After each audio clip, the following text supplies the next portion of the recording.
کمزور اور نازک سے نازک مسائل کو حضرت مفتی صاحب چٹکیوں میں حل فرما دیتے ہیں. ایسے شخص کو فقیہ وقت کہا جاتا ہے اور ایسا شخص ہمارے درمیان میں تشریف لایا ہوا ہے اور ایسے شخص کو آج کے اس اجلاس کے لیے مقرر خصوصی کے طور پر پیش کیا جا رہا ہے جو زمانہ شناس ہے، جو زمانے کی باریکیوں کو سمجھتا ہے اور زمانے کے نشیب و فراز کو سمجھتا ہے اور اسی کے ساتھ ساتھ ہمارے نوجوانوں کے لیے رہنمائی کرنے والی شخصیت حضرت اقدس حضرت مولانا مفتی محمد فیروز خان صاحب قاسمی دامت برکاتہم العالیہ کو ہم بڑے ادب و احترام کے ساتھ دعوت خطاب دینے جا رہے ہیں، جو بیک وقت دارالعلوم مدرسہ فرقانیہ کے محتمم بھی ہے اور اپنے ادارے میں چلنے والا وہ دارالحدیث جس میں پڑھ کر بچے عالم اور حافظ بنتے ہیں اس کے شیخ الحدیث بھی ہے. حضرت مفتی صاحب کو میں اس شعر کے ساتھ دعوت خطاب دینے جا رہا ہوں. دل نشی طرز تکلم منفرد حسن بیاں، دل نشی طرز تکلم منفرد حسن بیاں،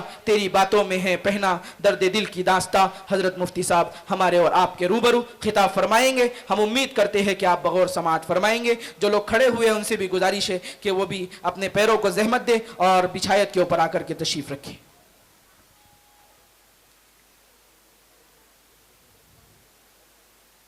للہ رب العالمین والصلاة والسلام علی سید الانبیاء والمرسلین وعلی آلہ وصحبہ اجمعین من اول یومہ الی یوم الدین. اما بعد، قال جل وعلا فی کلامہ المجید والفرقان الحمید: فاعوذ باللہ من الشیطان الرجیم بسم اللہ الرحمن الرحیم. یرفع اللہ الذین آمنوا منکم والذین اوتوا العلم درجات.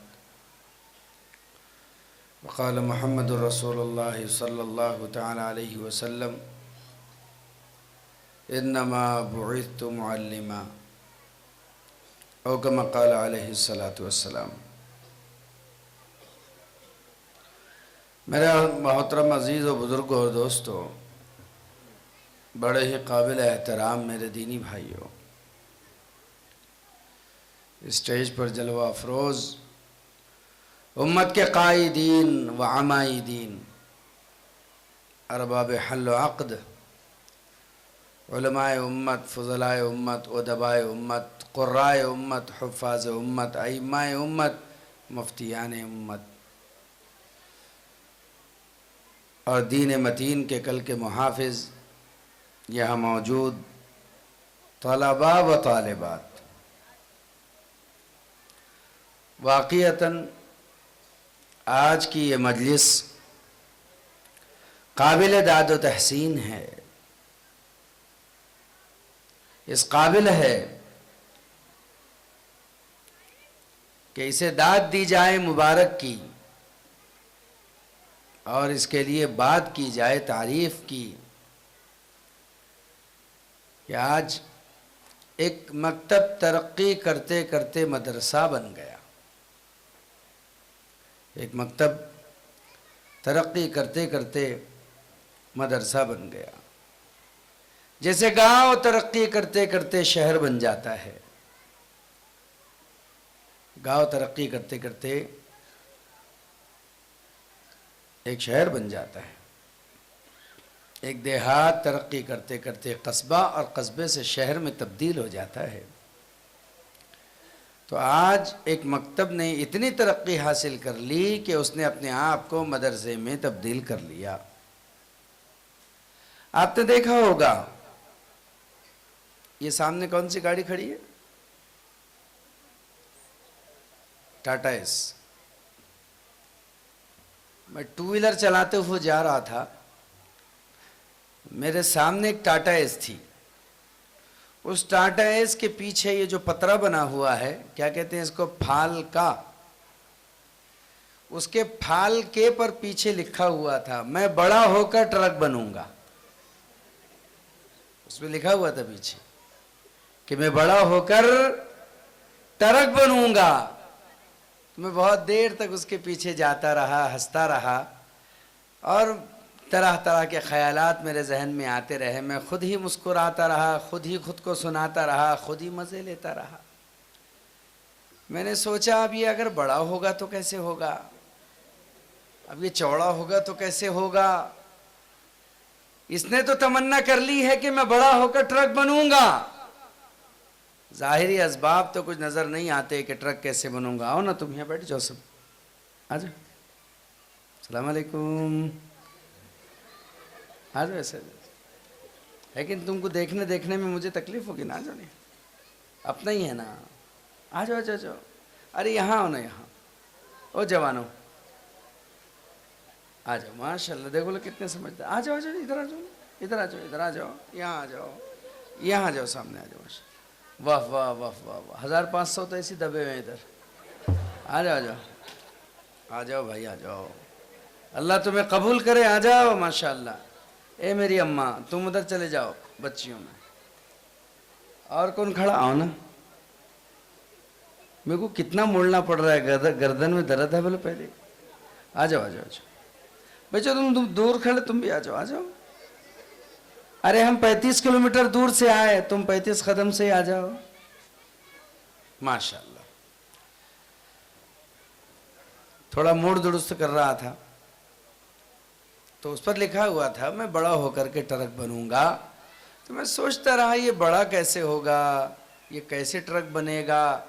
تو میرے ذہن میں ایک بات اللہ نے یہ ڈالی کہ اس ٹاٹا ایس کے مالک کا عزم ہے یہ کہ میں اس ٹاٹا ایس کی کمائی پر اور اس ٹاٹا ایس پر اتنی محنت کروں گا کہ آج تو یہ ٹاٹا ایس نظر آ رہا ہے، آنے والے دنوں میں اسی کی کمائی سے ایک ٹرک خریدوں گا. تو میں نے پھر چلتے چلتے کہہ دیا آمین، کہ اللہ تعالیٰ اس عزم رکھنے والے کے ٹاٹا ایس کو ٹرک میں تبدیل کر دے. اس کے بعد سے تو نہیں مجھے معلوم کہ کیا ہوا کیا نہیں ہوا. البتہ پتہ چلا کہ ایک ٹاٹا ایس بھی اپنے اندر یہ عزم رکھ رہا ہے. اے بچوں خاموش بیٹھے بیٹھے. ایک ٹاٹا ایس بھی اپنے اندر یہ عزم رکھ رہا ہے کہ اسے ترقی کرنا ہے، اسے بڑھنا ہے، اسے پروان چڑھنا ہے، اسے آگے نکلنا ہے.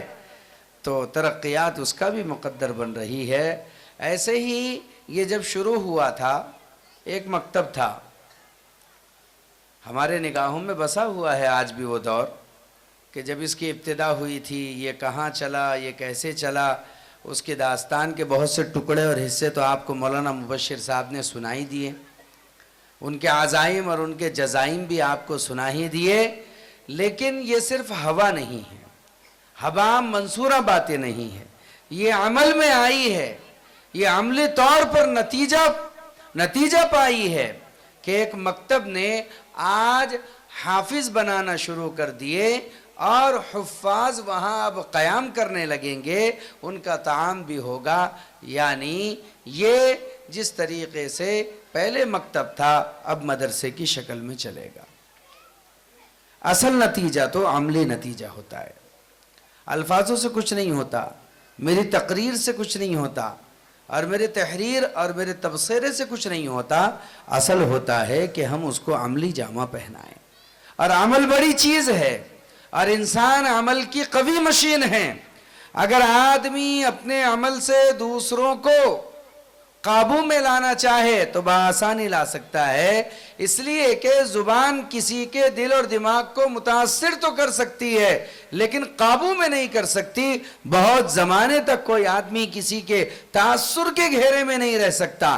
ہاں اگر کوئی کسی کے عمل سے متاثر ہوتا ہے تو اس کا عمل اس کے دل اور دماغ میں جاں گزی ہو جاتا ہے، بلکہ پناہ پکڑ لیتا ہے، اور پھر وہ آدمی اس سے وابستہ بھی ہو جاتا ہے، اس سے منسلک ہو جاتا ہے. اسی لیے تو ہمارے یہاں عملی زندگی بہت کم ہے.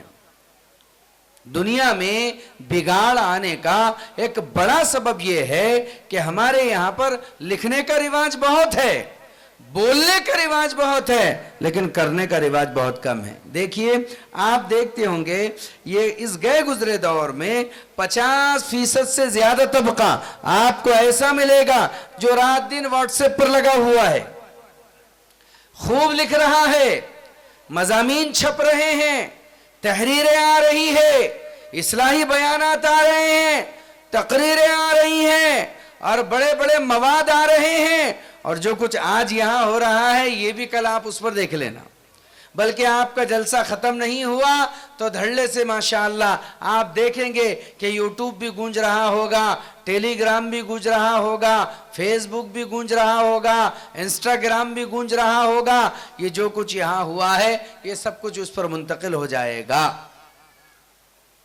ایک شاعر گزرا ہے کسی زمانے میں، طرفہ بن عبد البکری، تو طرفہ کا کہنا تھا وَيَأْتِيكَ بِالْأَخْبَارِ مَنْ لَمْ يُزَوِّدِ، اے لوگوں تم پر ایک دور ایسا آئے گا کہ لوگ بغیر پیسہ لیے کہ تم کو خبریں سنائیں گے، کچھ نہیں لیں گے، تم سے کوئی معاوضہ نہیں لیں گے اور تمہیں خبریں سنانا شروع کریں گے۔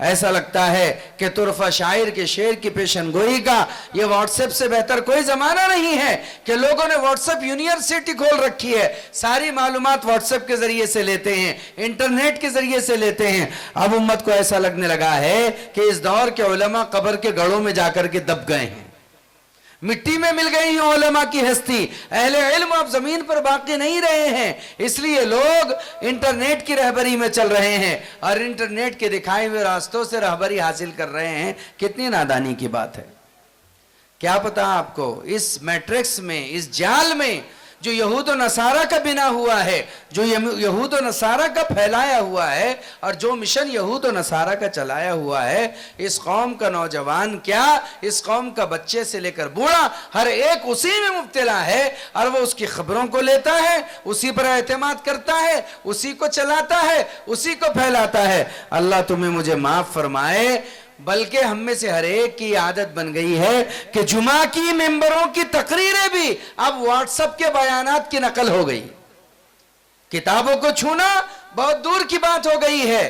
کتابوں کے مارکیٹوں کا ہم نے جائزہ لیا، اب کتابیں بکنی کم ہو گئی ہے، تحریروں کا سلسلہ اب یا تو فلاں لائبریری سے منسلک ہو گیا ہے، ساری لائبریریاں وہ بھی واٹس ایپ پر آ گئی ہے، یہ اسلامک لائبریری ہے اور یہ فلاں لائبریری ہے اور یہ فلاں لائبریری ہے۔ عملی طور پر دین ہوتے ہوتے سب واٹس ایپ کے حوالے ہو رہا ہے، انٹرنیٹ کے حوالے ہو رہا ہے۔ اللہ نہ کرے یہ دور اگر بدل گیا تو جس طریقے سے ابھی دیگر ملکوں میں چل رہا ہے، ہمارے ملک میں بھی وہ دن آنے میں دیری نہیں لگے گی۔ بعض ملکوں کے بارے میں تحقیق ہوئی ہے، بالکل پکی بات ہے کہ وہاں اب اذان دینے والے مؤذن نہیں ہیں، پورے ملک میں انٹرنیٹ اذان دیتا ہے، بس بٹن دب جاتا ہے، ساری مسجدوں میں اذان ایک ساتھ ہونا شروع ہو جاتی ہے۔ جو ریکارڈنگ کی ہوئی ہے اسی ریکارڈنگ کی اذان پر سارے کے سارے مؤذن کیا کر رہے ہیں، بیچارے چھٹی پر ہے اور امام نماز پڑھا رہے ہیں۔ کہ ایسا نہ ہو کچھ دن کے بعد یہ ہو جائے کہ بس وہاں ریکارڈر لگا ہوا ہے، جماعت کا وقت ہو گیا، بٹن دب گیا، خود ہی اقامت پڑھ لی، امام صاحب تو ہے نہیں، امام صاحب کی قرات خود ہی شروع ہو گئی اور ساری تکبیرات انتقالیہ اسی میں ہو گئی اور نماز اسی میں ہو گئی۔ اللہ نہ کرے ایسا دور طلوع نہ ہو جائے، کوئی بعید بھی نہیں ہے، حال ایسی ہے، مسئلے بھی نکل جائیں گے، فتوے بھی نکل جائیں گے کہ بھئی کسی جگہ مسلمانوں کی تعداد ہے، وہ جنگل میں رہتے ہیں، کسی کو قرآن نہیں آتا، نہ کوئی یاد کرنے والا ہے نہ کوئی پڑھنے والا ہے۔ آپ بتائیے ایسے جگہ پر اگر کسی کے پاس موبائل ہے، موبائل میں قرآن ہے، امام کی قرات ہے اور نماز ہے یا کسی جگہ چل رہی ہے، تو کیا ہم اس کا اقتداء کر سکتے ہیں؟ تو کیا ہم اس کا اتباع کر سکتے ہیں؟ اب فتووں میں علماء اکرام بیچارے الجھ جائیں گے۔ ایک آدمی ہوگا وہ پورے دنیا کی انٹرنیٹ پر امامت کرے گا، حالات بگڑ جائیں گے۔ امت اس قدر انٹرنیٹ کی فرینڈشپ میں لگی ہوئی ہے، اس کی دوستی میں لگی ہوئی ہے کہ بعض جگہ کے جھگڑے نمٹانے میں ہمیں اس لیے دقت ہو رہی کہ عورت کہہ رہی تھی کہ شوہر کو چھوڑ سکتی ہوں، موبائل نہیں چھوڑ سکتی۔ ایسے نتائج ہمارے سامنے آئے ہیں، میں آپ سے جھوٹ نہیں کہہ رہا ہوں، اللہ ایک مومن کی زبان سے جھوٹ کبھی نہ بلائے۔ ایسے معاملات ہمارے پاس آئے ہیں کہ صراحتاً لڑکیوں نے کہہ دیا کہ ہم موبائل نہیں چھوڑ سکتے، ہاں ہم ان کو چھوڑ سکتے ہیں، ان کو ہمارے ساتھ موبائل کو قبول کرنا پڑے گا۔ میں 2-4 گھنٹے ہی تو اپنے گھر والوں سے بات کرتی ہوں، خالی وقت میں تھوڑا سا موبائل کا بھوت لگا ہوا رہتا ہے۔ اللہ حفاظت فرمائے۔ میرے عزیزو، یہ علماء جو ابھی زمین پر تمہیں نظر آ رہے ہیں، ان کی یہ زندہ شکل ہے، ان سے رجوع کرو اپنے مسائل، ان سے ملو، ان سے جھلو. اللہ جزائے خیر دے ان مرکز نظام الدین والوں کو. وہ بار بار جو چیخ کر کے بات کہہ رہے ہیں یہ بہت دور کی کوڑی ہے، بہت دور کی کوڑی ہے.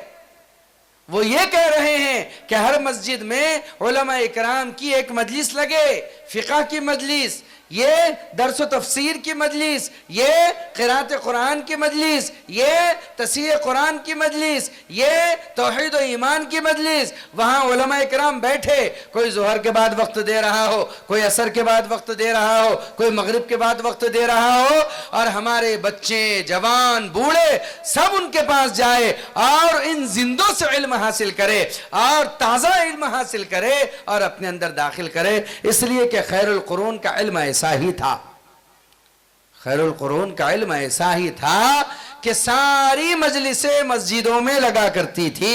آج تاریخ اٹھا کر کے دیکھیے گا، امام بخاری رحمت اللہ علیہ جو مصیبت میں آئے تھے وہ ٹیوشن نہ پڑھانے کی وجہ سے آئے تھے. آپ کو تاریخ اٹھانے پر پتہ چلے گا.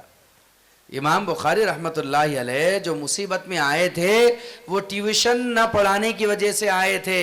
حاکم بخارا نے کہا تھا آپ سے کہ آپ میرے گھر پر آئے اور میرے گھر پر آ کر میرے بچوں کو پڑھائے. انہوں نے کہا کہ حدیث کی عظمت بڑی دو بالا ہے، میں حدیث کا علم لے کر تیرے گھر، تیرے محل پر آؤں، تیرے بچوں کو پڑھاؤں. میں حدیث کے علم کو ذلیل نہیں کر سکتا. تیرے بچوں سے کہہ دے کہ مسجد میں میری مجلس لگتی ہے، اسی میں آیا کرے، سب کے ساتھ زانوی تلمذ اختیار کیا کرے اور وہیں آ کر کے علم حاصل کیا کرے. اس پر ناراض ہو کر کے پھر انہیں بخارا سے شہر بدر کیا گیا تھا.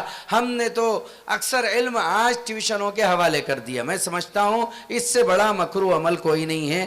کسی کو اگر میری نظریے سے اختلاف ہو تو ہوتا رہے. ہم اگر علم دوسروں کے پاس لے جا کر کے دیں گے تو علم اب ہمارے ہاتھوں سے اپنی عزت کھوئے گا. مجبور کریں، اسی کے لیے مکاتب قائم کرے، اسی کے لیے مدارس قائم کرے. آپ کنووں کو پیاسوں کے پاس مت پہنچاؤ بلکہ پیاسوں کو کنووں کے پاس لانے کی کوشش کرو. ہاں یہ اور بات ہے کہ تم علم سارے عالم میں بادل بن کر کے برساؤ، لیکن علم کی اہمیت اپنی جگہ باقی رکھو، علم کی طاقت اپنی جگہ باقی رکھو. علم اپنی ذات کے اندر ایک جوہر ہوتا ہے، علم اپنی ذات کے اندر ایک گوہر ہوتا ہے. علم شاہوں کو جھکانے کی طاقت رکھتا ہے، علم بادشاہوں کو اونچائی سے نیچے کی طرف لانے کی طاقت رکھتا ہے. اللہ نے علم میں جو گوہر اور جو جوہر چھپا رکھے ہیں اس کا مقابلہ کائنات میں کبھی کسی سے نہیں ہوتا. اس لیے اللہ نے عزت علم اور عمل دونوں کے ساتھ لگا رکھی ہے، علم اور عمل دونوں کے ساتھ جوڑ رکھی ہے. اگر علم کے ساتھ عمل مل جاتا ہے تو وہ آدمی کہاں کے کہاں پہنچ جاتا ہے. اور یہ سارا مجمع یوں نہ سمجھے کہ عالم بننے کی ایک عمر ہوتی ہے، حافظ بننے کی ایک عمر ہوتی ہے، قاری بننے کی ایک عمر ہوتی ہے. یہ بات چھوڑ دیجئے. ہم تو یہ چاہ رہے ہیں کہ آپ کی بھویں سفید ہو گئی ہو اور آپ علم سیکھنے کی کوشش کر رہے ہو. آپ کی زبان میں لکنت طاری کیوں نہ ہو اور آپ کے ہاتھوں میں کپ کپی طاری کیوں نہ ہو اور آپ راشا کے مریض کیوں نہ ہو اور آپ سے لفظ اللہ بھی صحیح کیوں نہ بولا جا رہا ہو. آپ اس عالم میں بھی علم سیکھنے کی کوشش کریں. علم سیکھنے کی کوئی عمر نہیں ہوا کرتی، علم سیکھنے کا کوئی زمانہ نہیں ہوا کر سکتا ہوتا، بلکہ عزیز و بزرگ اور دوستو آدمی ماں کی گود سے قبر کی گود تک علم سیکھ سکتا ہے، علم حاصل کر سکتا ہے. ہمارے ہندوستان کے ایک محدث گزرے ہیں جو برہان پور کے تھے. انہوں نے کتاب لکھی ہے. کتاب کا نام تھا، بلکہ ہے ابھی تو کتب خانوں میں بڑے تذاکر اور احتشام کے ساتھ وہ کتاب پائی جاتی ہے. اس کتاب کا نام تھا کنز العمال.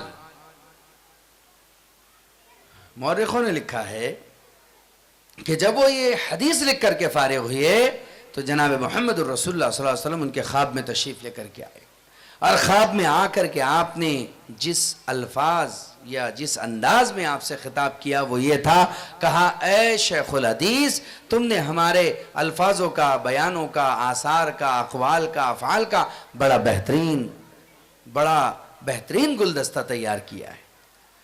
تو صاحب کنز العمال ان کا نام تھا شیخ علی متقی. آج بھی ان کے نام سے ایک مدرسہ ہے جو وہاں پر مولانا مفتی رحمت اللہ صاحب غالباً دامت برکاتہم چلاتے ہیں. اس زمانے میں خانقاہ بھی تھی بہت بڑی برہان پور میں, اب بھی غالباً اس کے کچھ آثار ہے. تو علی متقی رحمت اللہ علیہ نے کنز العمال تحریر کی تھی, اور اس کنز العمال میں آپ نے جہاں علم کا باب باندھا ہے وہاں یہ بات آپ نے تحریر کی ہے کہ حضرت امیر المومنین عمر بن خطاب رضی اللہ تعالیٰ عنہ کا زمانہ تھا, اور عمر بن خطاب رضی اللہ تعالیٰ عنہ کے زمانے میں کوئی ظہر کا وقت رہا ہوگا. ایک بڑے میاں جن کی عمر تقریباً 80 سال کے آس پاس رہی ہوگی, اور جن کے بالوں پر سفیدی چھا گئی ہے, دور سے دیکھنے سے ایسا لگتا تھا کہ ان کے سر اور داڑھی کے بال ایسے ہو گئے ہیں جیسے سوامہ درخت کے پتے یعنی برف کی طرح سفید ہوتے ہیں. وہ اپنے اونٹ پر سفر کر کے چلے آ رہے تھے. کہاں کے؟ وہ ملک شام کے تھے. ملک شام سے چلے آ رہے تھے سفر کرتے ہوئے. ملک شام کہاں؟ مدینہ المنورہ کہاں؟ عرب و ملک کہاں؟ یہ عجم کا وہ حصہ کہاں؟ اور شامی علاقہ کہاں؟ آپ ملک شام سے سفر کر کے, نبیوں کی زمین سے سفر کر کے وہ مدینہ المنورہ کی طرف آ رہے تھے. تحقیق سے پتا چلا کہ اونٹ کا سفر 2 مہینے کا ہوتا تھا, کہ 2 مہینے کا سفر کر کے آدمی جب منتہا پر پہنچتا تھا تو وہ مدینہ المنورہ ہوتا تھا. 2 مہینے کا سفر کر کے اس زمانے میں بڑے میاں 80 سال کی تقریباً عمر میں, جس زمانے میں ان کے سر اور داڑھی کے بال بالکل سفید ہو چکے تھے, سفر کر کے مدینہ المنورہ آ رہے تھے. سوچو تو صحیح کہاں سوئے ہوں گے راستے میں. سوچو تو صحیح یہ 60 دن 7 راتیں کیسی بتائی ہوگی. راستے میں قزاقوں کا ڈر, لٹیروں کا ڈر, ڈاکوں کا ڈر, چوروں کا ڈر, اچکوں کا ڈر, ایسے لوگوں کا ڈر کہ کہیں لوٹ لیے جائے, کہیں جان سے مار دیے جائے, کہیں کوئی قاتل جان لے لے, کچھ بھی ہو سکتا تھا. پھر آپ نے 60 دنوں تک کیا کھایا ہوگا, کیا پیا ہوگا؟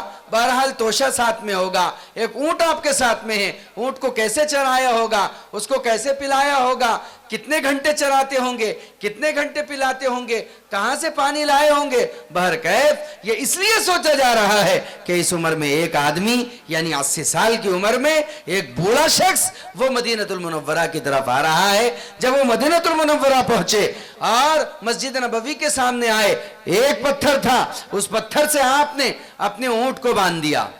اس پتھر سے آپ نے اپنے اونٹ کو باندھ دیا اور باندھ کر کے کمر سیدھی کی تھی تاکہ مسجد کی طرف جائے. ہوا کے جھکڑ چل رہے تھے, دھول اڑ رہی تھی, ریت کے ذرات بکھر رہے تھے کہ اچانک امیر المومنین عمر بن خطاب رضی اللہ تعالیٰ عنہ مسجد نبوی سے باہر نکلے. ان کی نگاہ سیدھے ان بڑے میاں پر پڑی جو کمر سیدھا کر رہے تھے, اونٹ کی نکیل باندھ کر کے. تو دیکھا ایسا لگتا ہے یہ کوئی ہمارے علاقہ حجاز کا آدمی نہیں ہے, یہ کسی دوسرے ملک کا آدمی لگتا ہے. تو ان کے قریب آئے, ان کو سلام کیا امیر المومنین عمر بن خطاب رضی اللہ تعالیٰ عنہ نے, اور سلام کرنے کے بعد امیر المومنین نے یہ کہا کہ بڑے میاں آپ مدینے کے تو نہیں لگتے, حجاز کے تو نہیں لگتے, کہاں کے ہو, کہاں سے آ رہے ہو؟ تو بڑے میاں نے کہا کہ میں ملک شام سے آ رہا ہوں. تو امیر المومنین نے کہا وما لنا ولی اہل الشام, کہ ہم سے ملک شام والوں کو کیا کام پڑ گیا کہ تم اپنے ملک سے یہاں آ رہے ہو اتنے دور کا سفر کر کے, کیا بات ہے, کیا مقصد ہے, تم کیوں آئے ہو مدینہ المنورہ؟ تو ان بڑے میاں نے بڑے سادگی سے جواب دیا کہ حضرت بات کچھ نہیں ہے, میں تو بس مدینہ المنورہ التحیات سیکھنے کے لیے آیا ہوں.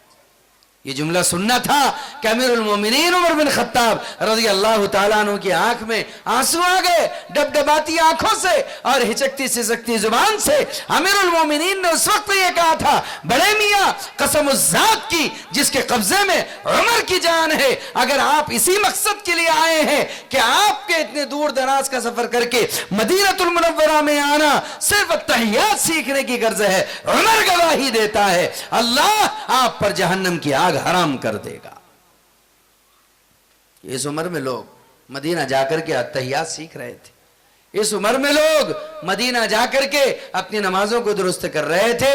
میرے عزیز و بزرگ اور دوستو, علم سیکھنے کی کوئی عمر نہیں ہوا کرتی. رسول اللہ صلی اللہ علیہ وسلم نے اپنے آپ کو معلم بتایا ہے, فرمایا انما بعثت معلما, بس بات یہی ہے کہ مجھے اللہ نے معلم بنا کر کے بھیجا ہے, تعلیم دینے والا بنا کر کے بھیجا ہے, علم سکھانے والا بنا کر کے بھیجا ہے. اس لیے جناب محمد الرسول اللہ صلی اللہ تعالی علیہ وسلم علم سکھانے میں ساری کائنات کے استاذ ہیں.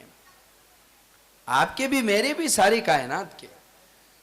عائشہ نے آپ سے علم لیا, سارے صحابہ نے آپ سے علم لیا, اگلوں نے آپ سے علم لیا, پچھلوں نے آپ سے علم لیا, یہاں تک کہ آسمان کے فرشتوں کی تاریخ اٹھا کر کے پڑھیں گے تو کئی وہ ملیں گے جنہوں نے خود رسول اللہ صلی اللہ تعالی علیہ وسلم سے علم لیا ہے. تو آپ صلی اللہ علیہ وسلم نے اپنی حیثیت ایک معلم کی بنائی ہے. اس لیے میں تو علماء اکرام سے کہتا ہوں, آپ کے لیے میرے لیے دو نسبتیں کائنات میں اتنی بڑی ہے کہ ان نسبتوں کے ہوتے ہوئے نہ کسی کے دال کی ضرورت ہے, نہ کسی کے مال کی ضرورت ہے, نہ کسی کے روٹی کی ضرورت ہے, نہ کسی کے بوٹی کی ضرورت ہے, نہ کسی کے بڑی کی ضرورت ہے, نہ کسی کے چھوٹی نہ کوٹھی کی ضرورت ہے. کس چیز کی ضرورت نہیں. پہلی نسبت تو یہ ہے کہ محمد الرسول اللہ صلی اللہ علیہ وسلم نے علم کے حاصل کرنے والوں کو اپنا وارث کہا ہے. کیا کہا ہے؟ اہل علم کو, طلبہ کو رسول اللہ صلی اللہ علیہ وسلم نے اپنا وارث کہا ہے. ہم علماء کرام نے یہ نہیں کہا کہ ہم رسول اللہ کے وارث ہیں. کس نے کہا؟ ارے بولو نا. رسول اللہ صلی اللہ علیہ وسلم نے انہیں اپنا وارث کہا ہے, انہوں نے اپنے آپ کو آپ کا وارث نہیں کہا. جیسے کہ حدیث شریف میں اللہ کے رسول صلی اللہ علیہ وسلم نے, آپ صحاستہ کی حدیثیں اٹھائیں گے تو پتہ چلے گا, آپ صلی اللہ علیہ وسلم نے پوری امت کے جو آنے والی ہے ایمان کی تعریف کی اور کہا ہے کہ 7 مرتبہ خوشخبری ہو ان کے لیے جو بعد میں آئیں گے, جن کے درمیان میں نہیں رہوں گا. ایک رقعہ معلقہ ہوگا, اس کو دیکھ کر وہ مجھ پر, قرآن پر, اللہ پر ایمان لے کر کے آئیں گے. تو صحابہ اکرام نے ششدر ہو کر تعجب کیا. تو آپ صلی اللہ علیہ وسلم نے فرمایا وہ میرے بھائی ہوں گے. کون؟ اجی کون؟ جو بعد کے زمانے میں آئیں گے. الذین جاؤ بعدکم, جو تمہارے بعد یعنی صحابہ کے بعد جتنے آئیں گے, اللہ کے رسول نے ان کو بھائی کہا ہے, یعنی آپ کو, ہم کو بھائی کہا ہے. ہماری کیا ہمت ہے کہ ہم رسول اللہ صلی اللہ علیہ وسلم کو بھائی کہہ دیں؟ ہم نے نہیں کہا, رسول اللہ نے کہا.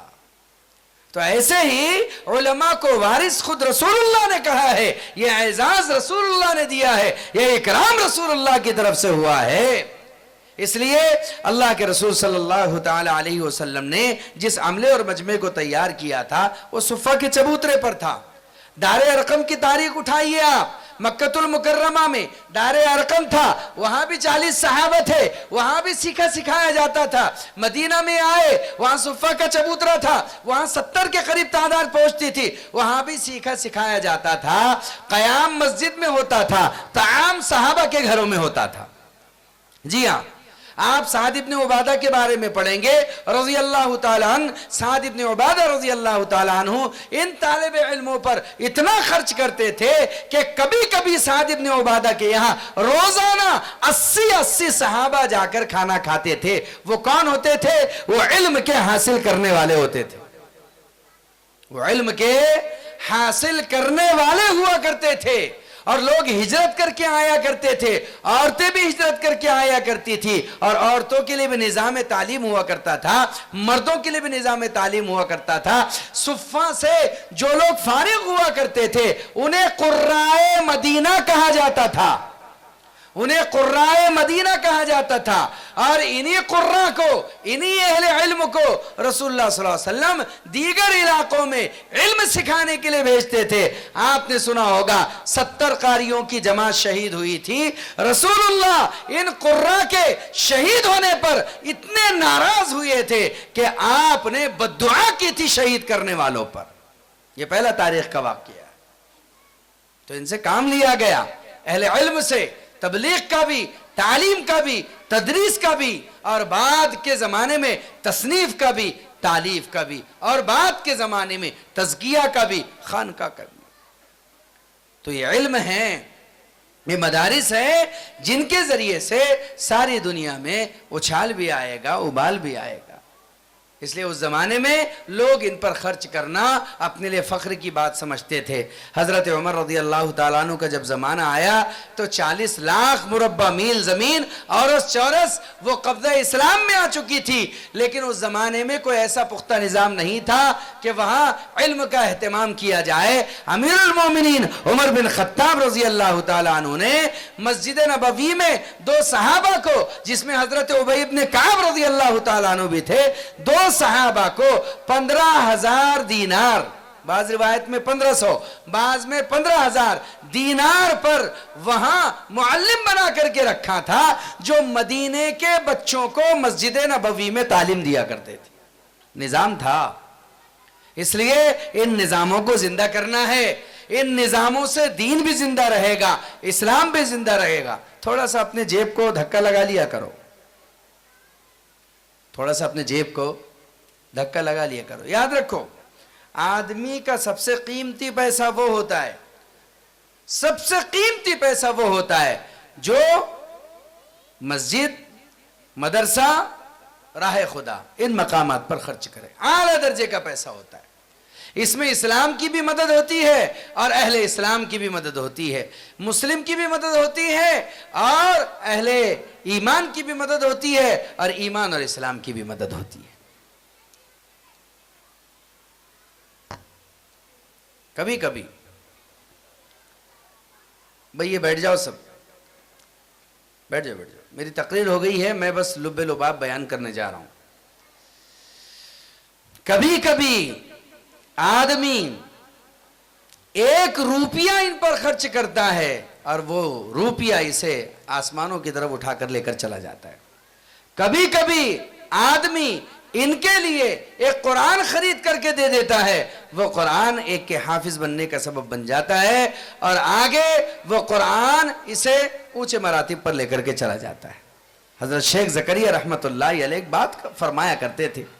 حضرت شیخ کہتے تھے کہ اے لوگو، رسول اللہ صلی اللہ علیہ وسلم کا مشورہ ہے، عالم بنو، طالب علم بنو، ان کی سننے والے بنو، ان سے محبت کرنے والے بنو، ان کی مخالفت کرنے والے مت بنو کہ تم ہلاکت میں پڑ جاؤ گے. رسول اللہ صلی اللہ علیہ وسلم فرماتے تھے امت کے لیے یہ باتیں. حضرت شیخ فرماتے تھے زکریا رحمت اللہ علیہ اس حدیث کے عکس کو لے کر کے کہ تم اپنے بچوں کو حافظ بناؤ، اس لیے کہ جس شخص نے اپنے بچے کو حافظ بنایا، اللہ رب العزت کل قیامت کے دن اس کے ماں باپ کو ایک ایسا تاج پہنائیں گے جس کی روشنی سورج کو بھی ماند اور پھیکا کر دے گی. لیکن اگر تمہارے بچے نہیں ہیں، اپنے بچوں کو تم حافظ نہ بنا سکے، کسی غریب یتیم مسکین بچے کو حافظ بنا دو. اگر وہ بچہ حافظ ہو گیا، اگر وہ بچہ حافظ بن گیا، تو اللہ کی ذات سے قوی امید ہے اور یقین ہے اللہ کی ذات پر کہ جس طریقے سے اجر اس کے ماں باپ کو ملے گا، حافظ بنانے کا اجر تم کو بھی ملے گا. یہ تو سارا مجمع کر سکتا ہے. ارے کر سکتا ہے کہ نہیں کر سکتا ہے؟ ہم میں سے ہر ایک کر سکتا ہے. ذرا سا آگے آنے کی ضرورت ہے. لوگ سالانہ رسومات پر پیسے خرچ کرتے ہیں، منگنیوں پر خرچ کرتے ہیں، اور پتہ نہیں کوئی اڈے بڈے پر خرچ کرتا ہے، کوئی ادھر ادھر ٹورسٹ پر خرچ کرتا ہے، گھومنے پھرنے پر، اور پتہ نہیں کیسے کیسے کاموں پر خرچ کرتا ہے. لیکن اس کی زندگی میں اس دین کے کام پر، اور بلکہ اصل دین کے کام پر خرچ کرنے کے لیے کوئی جگہ ہی نہیں ہے اور کوئی اس کے پاس حصہ ہی نہیں ہے. میں نے تاریخ میں محمود غزنوی کے ایک واقعہ پڑھا. اس واقعے سے جو بات سمجھ میں آئی وہ میں آپ کو سمجھانا چاہتا ہوں. جو بات میں نے سمجھی اس واقعے سے، اسے آپ بھی سمجھیے اور ہم سب اسے سمجھیں. اس لیے کہ ہمارے یہاں مشہور ہے، محاسب مت بنو میرے بزرگوں، حساب اللہ کے ذمہ چھوڑو. تم اپنے نیکی کے کام کو کرتے رہو، تم نیکی بجا لاتے رہو. تم نے اگر کھوٹے کو بھی دے دیا تو انشاءاللہ اللہ کی ذات سے امید کرو، تم اگر دھوکے میں بھی گرے تو اللہ کے ہاں کہیں نہ کہیں تمہیں اجر مل جائے گا. اگر کوئی تمہیں دغا دے گیا تب بھی تمہیں اجر مل جائے گا. لیکن چند ایک کی وجہ سے آدمی کو کچھ ایسا نہیں کرنا چاہیے جس کی وجہ سے پوری دنیا کے اندر دین کی بدنامی ہو، اہل علم کی بدنامی ہو. لوگوں نے اس کو شیوہ بنا رکھا ہے. بلکہ بعض لوگ مدرسوں کی معاونت سے روکتے ہیں، بعض لوگ تعاون سے روکتے ہیں، بعض لوگ خرچ کرنے سے روکتے ہیں. یہ نہایت نٹھلے درجے کی بات ہے کہ آدمی کو ان مدارس و مکاتب و مساجد پر خرچ کرنے پر روکا جائے اور ٹوکا جائے. نٹھلے درجے کی بات ہے. محمود غزنوی اس ملک کا بادشاہ گزرا ہے کسی زمانے میں غزن کا.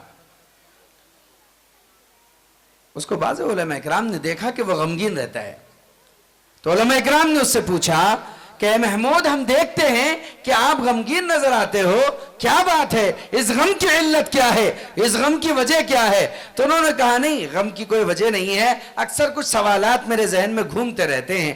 کہا کیا سوالات ہے؟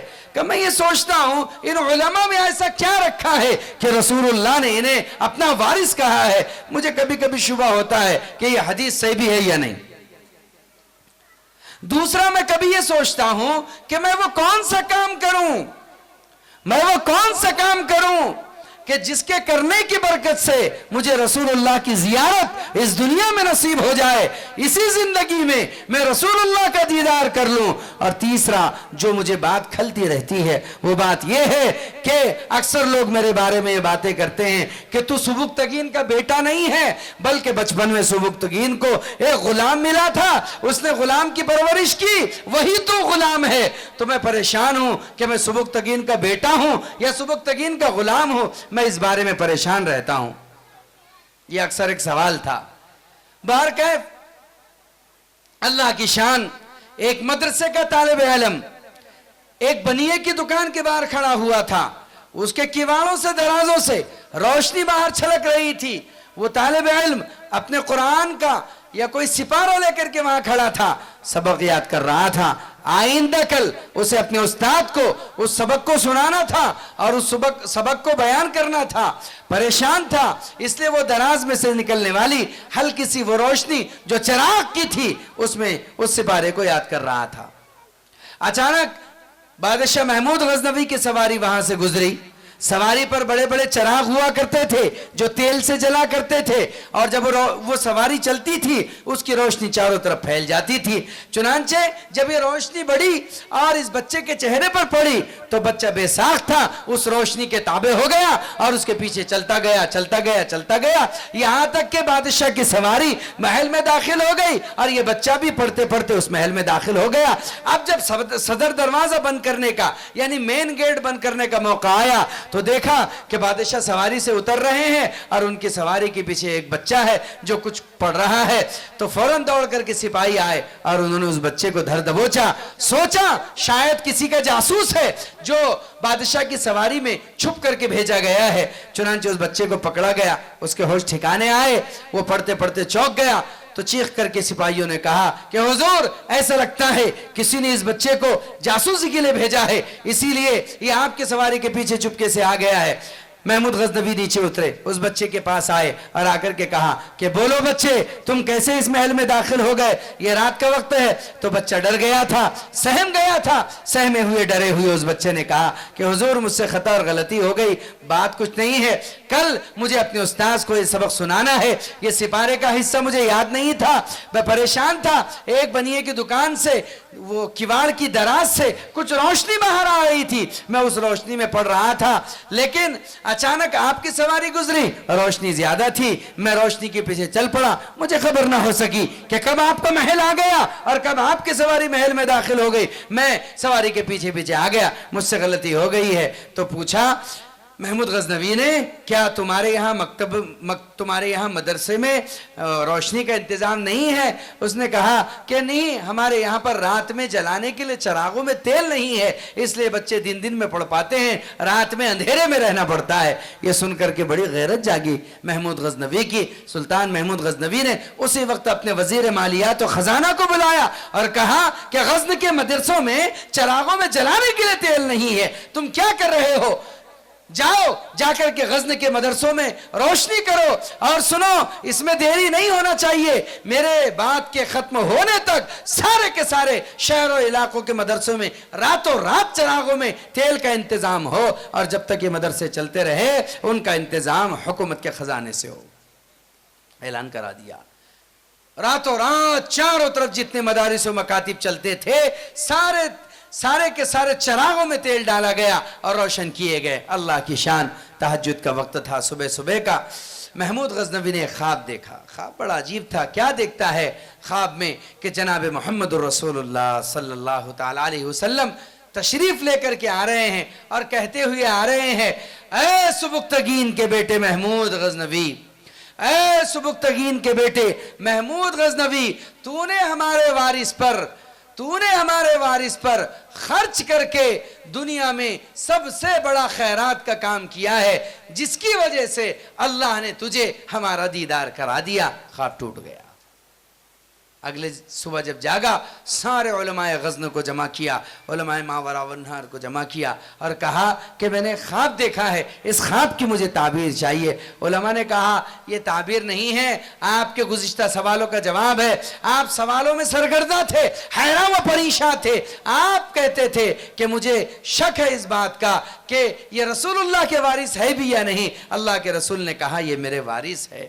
آپ یہ کہتے تھے کہ وہ کون سا عمل ہے کہ میں اگر کروں تو مجھے اللہ کے رسول کی زیارت دنیا میں ہو جائے. وہ ان طلبہ پر، ان مدارس پر خرچ کرنا ہے جس سے دنیا ہی میں رسول اللہ کی زیارت آپ کو نصیب ہو گئی. اور آپ کو شک تھا کہ آپ کے باپ سبکتگین ہیں کہ آقا ہے کہ آپ ان کے غلام ہیں یا بیٹے ہیں. تو رسول اللہ نے آپ کو کہا ہے، اے سبکتگین کے بیٹے محمود غزنوی، یہ سب اس لیے ہوا ہے کہ آپ نے ایک مدرسے کے طالب علم کے لیے اور مدارس کے لیے روشنی کا انتظام کیا ہے. میرے عزیزوں، میرے بزرگوں اور دوستوں، اگر ہم ان مدارس کے ساتھ چلتے رہیں گے، ان مدارس کی محافظت میں اور حفاظت میں لگے رہیں گے، اللہ تعالیٰ اس پورے ملک میں اسلام کی حفاظت کرے گا.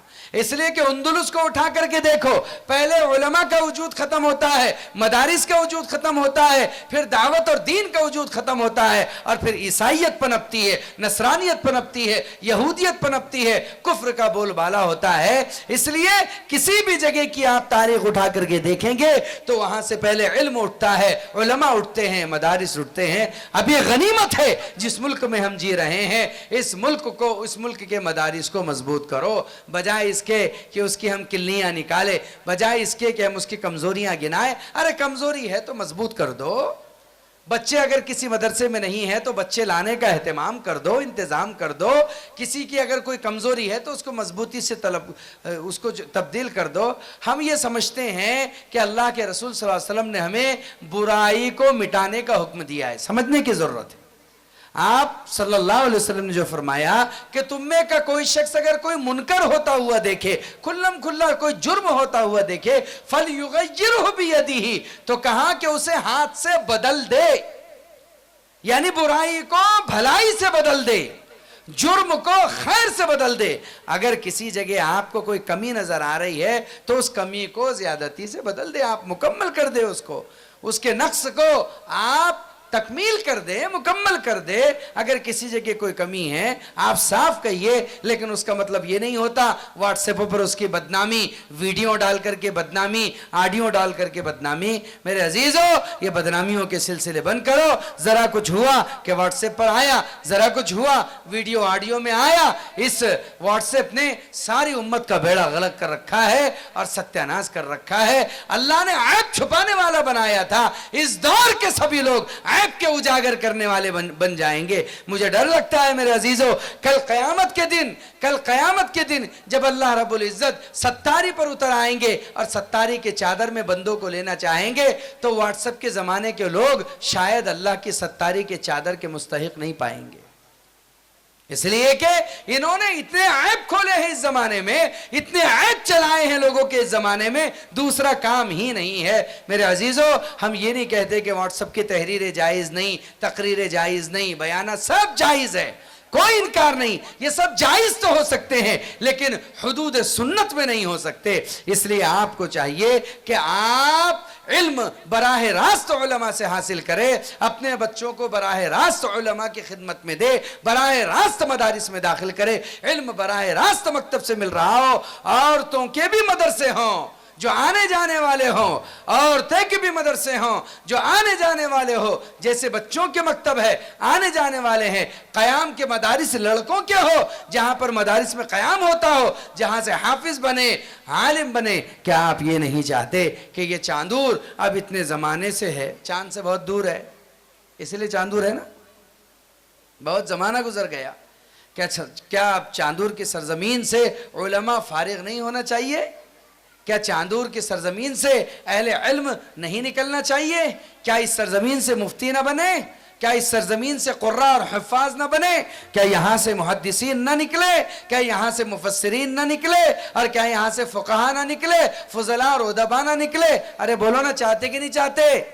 زور سے بولو، ارے بولو، ہم سب چاہتے ہیں، الفاظ بھی بتانا پڑتا، بولو بولو ذرا، نہیں چاہتے ہیں؟ جب سب چاہتے ہیں تو صرف چاہنے سے کچھ نہیں ہوتا، چاہت کو عملی شکل دینا پڑتا ہے۔ اگر آپ یہاں سے اور 50 سال تک رسگلہ رسگلہ رسگلہ بولتے رہے، منہ میٹھا ہوگا؟ ارے ہوگا کیا؟ بول کر کے دیکھو۔ اور وہی اگر تھوڑا سا رسگلے کا ٹکڑا آپ کے منہ میں ڈال دے تو منہ میٹھا ہوگا کیا نہیں؟ اس کا تعلق کرنے سے ہوتا ہے۔ اب ماشاءاللہ ایک قدم بڑھایا ہے یہ حافظ آصف صاحب نے اور ان کی پوری ٹیم نے، تو قدم سے قدم ملائیے۔ اور ایک ادارہ ہے ماشاءاللہ آپ کے یہاں پر، یہ ایک اور ادارہ ہو گیا اللہ کے فضل سے، اور دیگر ادارے ہوں گے، ان اداروں کو پروان چڑھائیں۔ امید کرے کہ جیسے ماشاءاللہ اس دور کے اندر عصری علوم کے ساتھ یہ دینی علوم کا آغاز ہو رہا ہے، اس کا انشاءاللہ بڑا فرق پڑے گا۔ وقت دیکھے گا کہ ایک شخص ڈاکٹر ہوگا، ساتھ میں حافظ بھی ہوگا۔ وقت آئے گا ایک شخص انجینئر ہوگا، ساتھ میں حافظ و عالم بھی ہوگا۔ یہ وقت تاریخ میں انشاءاللہ آئے گا، ایک آدمی کلیکٹر بھی ہوگا، حافظ قرآن بھی ہوگا، اور یہ مدارس کی برکت سے ہوگا۔ اس لیے مدارس کے تعاون کے لیے ہاتھ آگے بڑھانا چاہیے، کریں گے انشاءاللہ؟ ارے کچھ لیے کہ نہیں؟ کچھ لینا وینا ہے کہ نہیں؟ ان سے نہیں لینا ہے؟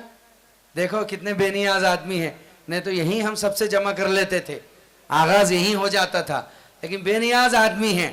اس لیے آپ کی ذمہ داری بنتی ہے، جب قیام تعام کا مدرسہ ہو گیا تو اب زکوٰۃ کی رسیدوں کا لینا آپ کے لیے شرعاً، سمجھ رہے ہیں؟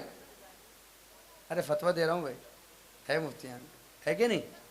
جب اب آپ کا مدرسہ قیام و تعام کا ہو گیا، سمجھ میں آ رہی بات، تو آپ کے لیے زکوٰۃ کے رقومات کا لینا تاکہ طلباء پر خرچ ہو آسان ہے۔ زکوٰۃ کی تملیک ہونے کے بعد زکوٰۃ کا مال صاف ہو جاتا ہے، تملیک ہے اس کے لیے ہیل ہے تملیک، اس لیے آپ کے لیے شرعاً یہ بھی درست ہو جائے گا۔ اس لیے دیکھو میرے عزیز و بزرگوں، بات اسی مدرسے کی نہیں، بات آپ کے ہر مدرسے کی، اعلیٰ درجے کی بات آپ یہ سنو۔ ہم نے یہ بات نظام الدین کی چہار دیواری سے سنی ہے، اعلیٰ درجے کی زکوٰۃ وہ ہے کہ آدمی زکوٰۃ خود ادارے میں لے جا کر دے، ادارے کو آپ کے پاس آنا نہ پڑے، مدارس کو آپ کے پاس آنا نہ پڑے۔ آپ کے پاس تو دوڑ بھاگ کر کے مدرسے والوں کو صبح سے شام تک 6 چکر مارنا پڑتا ہے، تب کہیں جا کر کے آدمی کیا کرتا ہے، ایک رسید پھاڑتا ہے، وہ بھی سب رنگی منہ بنا کر، ادھر سے آڑا ادھر سے ٹیڑھا، نیچے آنکھ اوپر آنکھ، دانت پر دانت، زبان پر زبان، کیسا تیسا کر کے۔ کوئی سفیر آتا ہے تو چہرہ آدمی بناتا ہے اور 10 رانگاں اگر چلے جاتے ہیں، کوئی مدرسے کا محتمم ملنے آ جائے تو آدمی فوراً بہانہ بنا کر کے اٹھ کر کے چلے جائے، یہ مناسب نہیں، یہ مناسب نہیں ہے۔ خرچ پر آؤ، یہی خرچ ہے جو آخرت میں باقی رہے گا۔ اس لیے سفراء آپ کے پاس آئے، مدارس آپ کے پاس آئے تو بڑے اکرام سے بڑے احترام سے معاملہ کیا کرو، بلکہ اپنی ذمہ داری ہے، ہمارے علاقے کا جو مدرسہ ہے وہ پہلے ہمارے اپنے شہر اور علاقے کی زکوٰۃ کا مستحق ہوتا ہے، اس کے بعد دوسرے مستحق ہوتے ہیں۔ خود چل کر کے جائے اور اپنی زکوٰۃ اپنے ہاتھوں سے مدارس میں جمع کرائے۔ زکوٰۃ کا ایک حصہ اپنے رشتہ داروں پر، ایک حصہ غربا فقیرہ اور مساکین پر، اور ایک حصہ مدارس کے لیے رکھے۔ اس ترتیب سے انشاءاللہ چلیں گے تو ہوگا، کریں گے۔ زکوٰۃ بولے تو 10-5 روپے کی نہیں ہوتی، اس دور میں ہر گھر کی عورت صاحب نصاب ہے، اس دور میں ہر گھر کی عورت صاحب نصاب ہے، اس لیے کہ اس کے پاس سونا چاندی ملا کر کے اتنے روپے ہو جاتے ہیں جس پر زکوٰۃ واجب ہو جاتی ہے۔ اس لیے زکوٰۃ نکالا کرے، زکوٰۃ میں آدمی کو ٹال مٹول نہیں کرنا چاہیے۔ کتنے لوگ ایسے جن کے پاس پلاٹ ہے، وہ سمجھتے ہیں پلاٹ ہے تو کیا ہوا، ہر پلاٹ پر زکوٰۃ ہے، اگر وہ بیچنے کے لیے لے رکھا ہے، اگر وہ سامان تجارت ہے، بیچنے کے لیے ہے، تو ضرور آپ اس میں زکوٰۃ نکالیے۔ 3 قسم کی زمینیں ہوتی ہیں، پلاٹ ہوتے ہیں۔ ایک زمین تو وہ ہوتی ہے جسے آپ نے بیچنے کے لیے لے رکھا ہے، اس میں زکوٰۃ ہے۔ چاہے کھیتی کی زمین ہو کوئی اور ہے.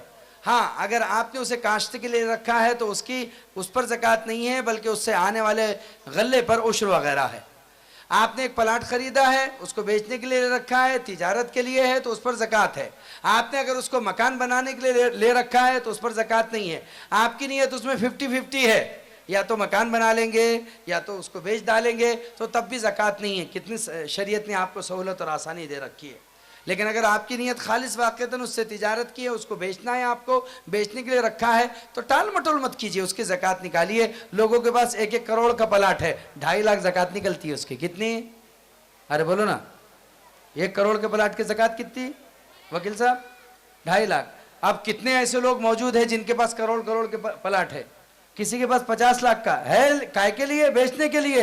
تو آپ کو چاہیے 1.25 لاکھ زکوٰۃ مدرسے میں جمع کر دو، اپنے کچھ رشتہ دار غریبوں کو دو، کچھ فقیروں کو مسکینوں کو دو، کچھ دینی ملی تنظیموں میں جہاں چلتا ہے دو، کچھ کو جیلوں میں سے چھڑانے کے لیے دو. بہت بڑے زکوٰۃ کا معاملہ حصہ نکلتا ہے، اس کو کرو. کرتے کیوں نہیں؟ ہم کو کرنا چاہیے. ہم بہت ٹال مٹول کرتے ہیں. ایک ہمارے دوست تھے بیچارے میمن، وہ میرے پاس آئے. اب صاحب خیریت سے؟ میں نے کہا اللہ کا فضل ہے. کیوں جی بھائی صاحب کیا بات ہے؟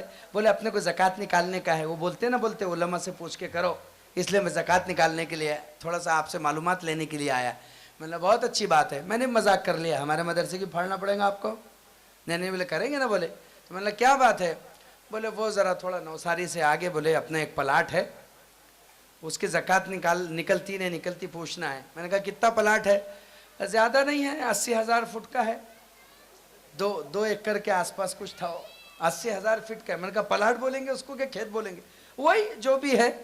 میں سمجھ گیا کہ شروع سے جو ہے بہت معاملہ ذرا فطور کا دکھ رہا ہے، دماغ میں کچھ اور پک رہا ہے. تو میں نے کہا پھر کیا؟ تو میں یہ پوچھنے آیا. بولے کہ بھئی زکوٰۃ اس میں قائم میں رہتی. میں نے کہا 3 شکلیں ہیں. اگر وہ تجارت کے لیے ہے تو اس پر زکوٰۃ ہے، اور اگر گھر بنانے کے لیے ہے تو زکوٰۃ نہیں ہے، اور 50-50 ہے تو تب بھی زکوٰۃ نہیں ہے.